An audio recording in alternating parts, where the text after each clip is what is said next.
last couple months.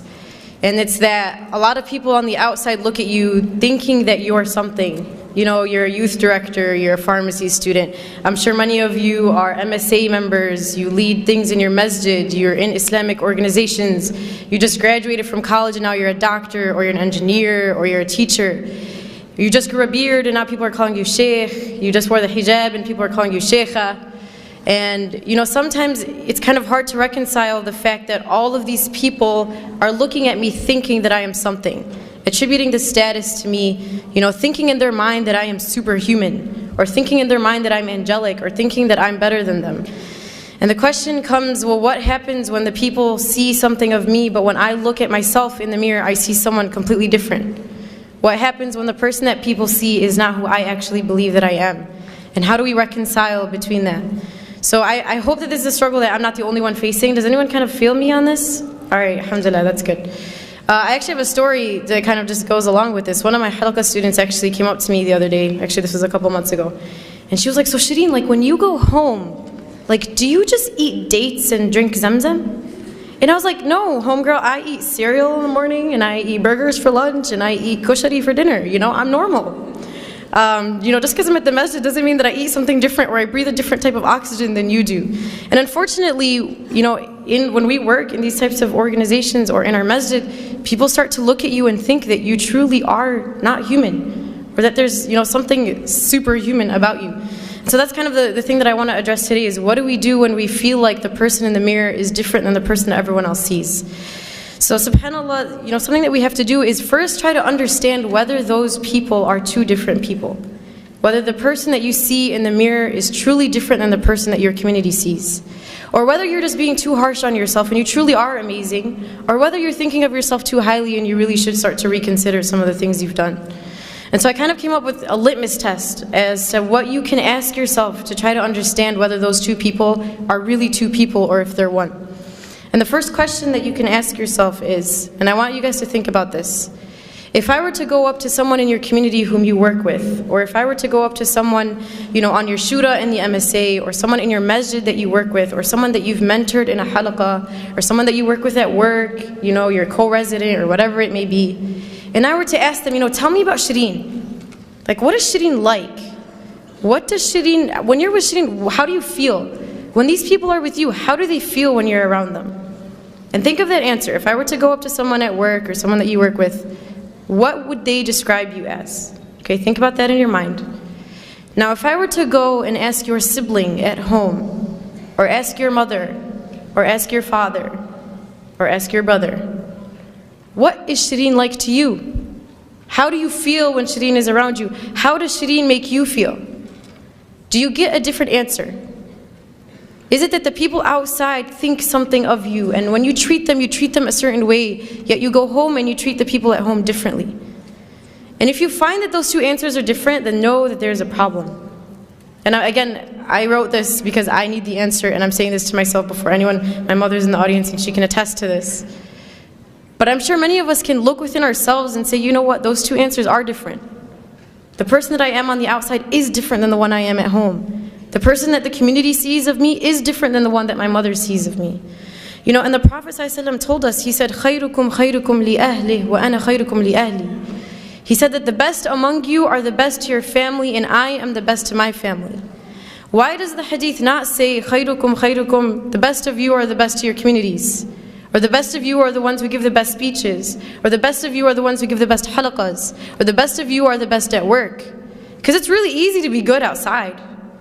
It's really easy to be nice to the people at work, because if you're not, they're going to subtweet you on Twitter. And if you're not, they're going to think you're terrible, and they're going to have this illusion of who you are, and they're going to talk bad about you. But if you do something bad to your mom, she's not going to disown you, I hope. You know, if you're disrespecting your sister, she's still going to be your sister. But if you do something bad on the outside, you can potentially ruin a relationship. And so that's why it's easy for us to be good on the outside, but it's hard to be good at home. And that's why the hadith goes that the best of you are the best to your family, because your true character comes out at home. When you've had a long day at work or a long day at school, you face a lot of difficulties, a lot of struggle, you've had a hard day, and you've tucked it in so no one sees it of you, no one sees the flaws, no one sees the weaknesses. But then you go home and you unleash the monster. You unleash the thing that's been building within you the entire day. And who do you unleash it to? The people that you should care about most. The people that deserve the most respect from you. You know, and that's what we do. So I need you guys to think about that. And Aisha radiallahu anha was asked about the Prophet ﷺ. She was asked, you know, we know that the Prophet ﷺ on the outside is amazing. Tell us about what he's like at home. We don't get to see him at home. Aisha, tell us what he's like at home. And her response was profound, not just in the way that she described the Prophet, but the fact that it came from her. She said, كَانَ قُرْآنًا يَمْشِي, that he was a walking Qur'an. He wasn't just a walking Qur'an when he was at the masjid. He wasn't just a walking Qur'an when he gave a halaqah. Not just when he was in the community. He was a walking Qur'an when he was at home too. The Qur'an that he was walking, he walked outside and he walked inside. The people who were within his home felt the same way that the people on the outside felt. That's why this is profound. That's why this is important. But I'm sure all of us are trying to be that Qur'an and Yamshi on the outside. We're trying to be that amazing halaqah giver on the outside. We're trying to be awesome to everyone on the outside, yet to the people at home we don't care. And there's a beautiful line of poetry that I read the other day, and it's scary. Listen to this. What good am I if I do not fill the plates of the ones who fed me, but fill the plates of strangers? What good am I if I do not fill the plates of the ones who fed me, yet fill the plates of strangers? What good are you if the one who raised you doesn't see anything from what she's raised you with?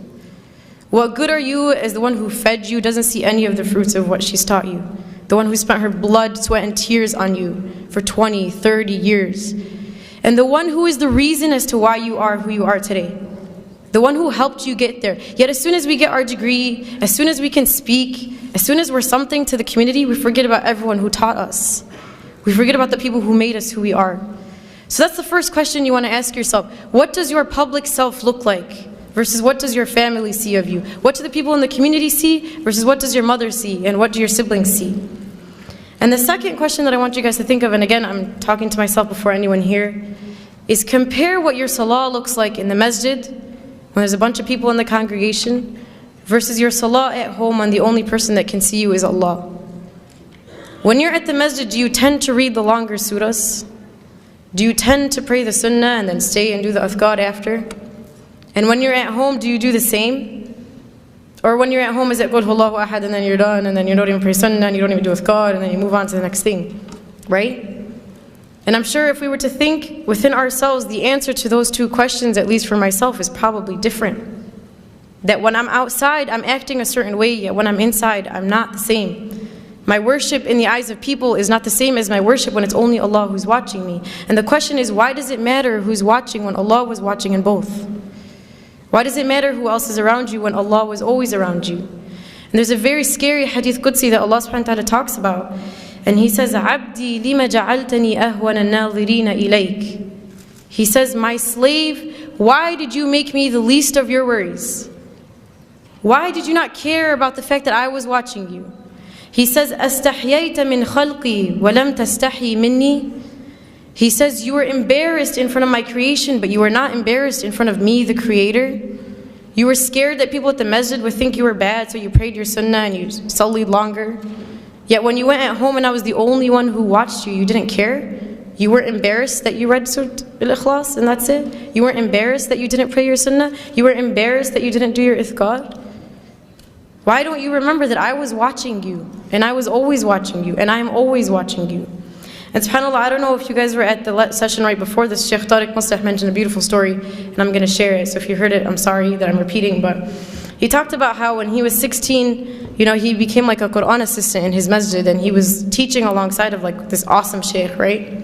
He was talking about how he was 16, teaching Quran, and he felt like a G. He was like, man, I'm like awesome. You know, I'm 16 and I'm teaching Quran to other people. And so one day, I guess he went to the masjid early, like before Fajr or something, and he went, and he found that his sheikh's car was parked outside the masjid, but all the lights were closed. So he's like, okay, that's kind of weird. And he mentioned that, you know, he had to go make wudu. So he walks into the bathroom only to find that his scholar, his teacher, one who was taught by many righteous, amazing scholars before him, was on his knees cleaning the toilet of the masjid. And so Sheikh Tariq Muslih goes to him and he's like, Sheikh, like, what are you doing? You're an amazing sheikh, you learned with this person and you learned with that, and your status is this, like, how are you on your knees cleaning the masjid?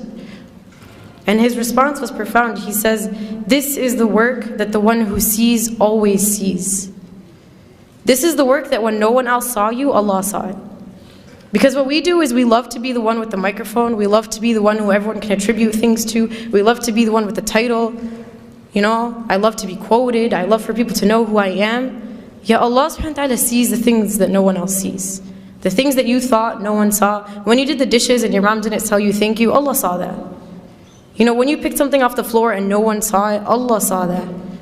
The reason why we do things in the community is because we love that recognition. We love for people to pat us on the back and say good job. We love the volunteer appreciation dinner. We love that. But realize you're not always going to get it. And sometimes it's better for you that only Allah subhanahu wa ta'ala saw it. And it could be that that deed that you did in secret that no one saw besides Allah is the reason why you enter Jannah. And everything that you've done in the public, everything that people saw, everything that was out in the open, was stuff that you did for the wrong reasons, and you never know, that may not even count for you. So this is kind of our thought process in understanding whether or not we have this problem. Now once you find out you have the problem, what do I do? What's the solution? So a couple things I was thinking about is if you feel like people are holding you up to this standard, you know, you are this and this and this, and you have this title and this title and this title, and you're amazing. Challenge yourself to live up to that standard that people are holding you to. You know, if you go home and you say, man, people think I'm great, but I'm actually not, try to actually be great. And it's not for the people. It's not for people to say, you know, Shreen Salama was great. But it's for me to improve myself so Allah can say Shreen Salama was great. For me to take the standard that you put me at and to try to actually achieve it. Not for you, but for Allah. And the second thing is that for every public deed that you do in the eyes of people, that you double that in your private life, in your private ibadah. That man, if you prayed in the masjid, try to pray at home when no one else can see you besides Allah. Try to wake up when everyone's asleep, in the dark, just you and Allah. Create that relationship. And the third, and this is a dua that was taught to us by Abu Bakr radiallahu anhu. He used to receive praise, and there was this beautiful dua that he used to say. And it goes, Allahumma ighfir li ma la ya'lamoon, waj'alni khayran mimma yadhunnun. Which translates to, oh Allah, forgive me for what they do not know about me, and make me better than what they think that I am. Because it's funny, we like to cover up the fact that all of us have a hidden past. All of us have some secret, all of us have some sin, all of us have something that we've done that no one else knows. But remember that when you're being praised, that you once were in that state. Not to put yourself down, but for you to remember that Allah subhanahu wa ta'ala is the one who brought you there. And finally, and I'll conclude in reminding us that this is a journey. This by no means is something that we are going to accomplish. It's going to be a constant struggle. But at least when we die, we'll be dying on the path and struggle for the sake of Allah subhanahu wa ta'ala. So I ask Allah subhanahu wa ta'ala to make us among those who can improve upon ourselves and to make the journey to Him easy. Subhanakallahumma wa bihamdik nashhadu an la ilaha illa ant nastaghfiruka wa natubu ilayk. Assalamu alaikum wa rahmatullah.